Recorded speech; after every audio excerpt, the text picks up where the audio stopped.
আমার আল্লাহ তাআলা বলেন ফাবিআইয়ি আলাই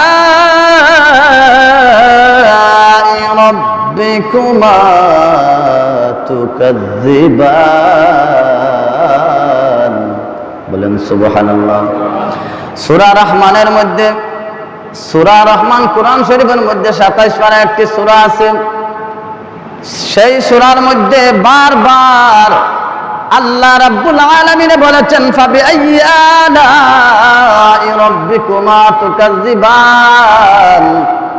এই আয়াতের মধ্যে আল্লাহ তাআলা বলেছেন তোমরা আমার কোন নিয়ামতকে অস্বীকার করবায়, এমন কোনো নিয়ামত নাই আমার আল্লাহ তাআলা সৃষ্টি করেছেন মানুষে অস্বীকার করার মতো। এমন কোনো নিয়ামত নেই যেই নিয়ামত অস্বীকার করব মানুষে।